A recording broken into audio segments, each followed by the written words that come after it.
ان کو کہیں کہ جاگو اور دعا کرو تاکہ آزمائش میں نہ پڑو. ان کو بتائیں کہ مسیح کا آنا جو ہے وہ بہت قریب ہے. ان کو یہ سکھائیں کہ یسوع مسیح کی آمد میں ہمیں سب کلیسیا نے شامل ہونا ہے, ہم سب نے مل کر اس کا استقبال کرنا ہے. لیکن مسئلہ یہ ہے کہ آپ دیکھیں کہ ڈینومینیشنز میں ہم پڑے ہیں, ہم تفرقہ بازیوں میں پڑے ہیں, اور ہماری لیڈرشپ سے ہمارے جو اوپر بیٹھے ہیں ان کی طرف سے لکھے لکھائے میسیجز آتے ہیں, ٹاپکس آتے ہیں, اور وہی وہ سنا کر جو ہے وہ اپنی راہ لیتے ہیں, اور اپنا جو ہے وہ گھر کا جو تنخواہ ہے یا اپنے گھر کا جو ان کا کاروبار ہے وہ چل رہا ہے, اور ہر بندہ جو ہے وہ اپنا سکون تلاش کرنے کی کوشش میں ہے. اور وہ جو لوگ آزاد کلیسیائیں یا آزاد گروپس بنائے بیٹھے ہیں وہاں پر زیادہ جو ہے وہ شفا کے اوپر ایمفسس کیا جا رہا ہے, بیماریوں سے جو ہے معجزات کے اوپر ایمفسس کیا جا رہا ہے, وہاں پر جو ہے فائنینشیل کنڈیشن کو بہتر بنانے کے لیے دعائیں کی جاتی ہیں. اور یہ جو چیزیں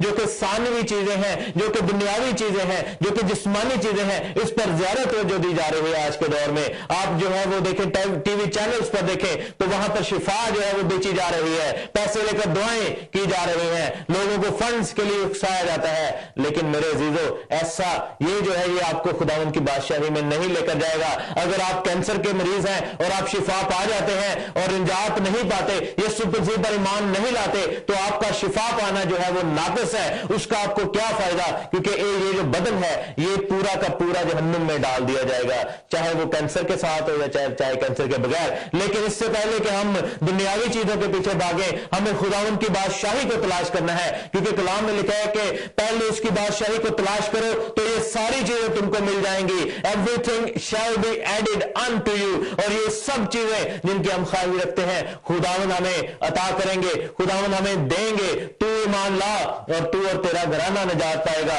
اور ایمان لانے والوں کے درمیان یہ معجزے ہوں گے. خداوند کے کلام مرکز کی انجیل 16 باب 16 میں لکھا ہے کہ وہ بیماریوں سے شفا پا جائیں گے, یسوع کے نام میں بدریوں کو جھڑک ڈالیں گے. لیکن ایمان لانے والوں کے درمیان میں یہ معجزے ہوں گے. ہم جب خداوند کے قدموں میں آئیں, ہم جب کلیسیاؤں میں جائیں, ہم جب ان گروپس میں جائیں, تو ہمارا مقصد وہاں سے کچھ دنیاوی یا ٹیمپرری گین کرنے کا نہ ہو, بلکہ ہمارا مقصد ہو کہ ہم خداوند کی بادشاہی میں شامل ہونے کا پیغام لے کر جائیں اور ابدی نجات کو حاصل کر کے, اس ابدی زندگی کو حاصل کر کے باہر نکلیں. ہم گناہگار اندر جائیں اور راست باز اور نجات یافتہ اور نئے سرے سے پیدا ہوئے شخص کے طور پر باہر آئیں اور مسیح کے گواہ بن کر ابھریں اور آخری زمانے میں لوگوں کو بتائیں. اور حزقیل کی کتاب 33ویں باب میں لکھا ہے کہ جب لوگ تمہارے اندر سے ایک نگہبان کو مقرر کریں اور جب وہ تلوار کو آتے دیکھے اور لوگوں کو خبردار کرے اور نرسنگا بجائے, تو جو اس کی آواز کو سن کر اپنی جان بچا لے اس کا خون جو ہے اس نگہبان کی گردن پر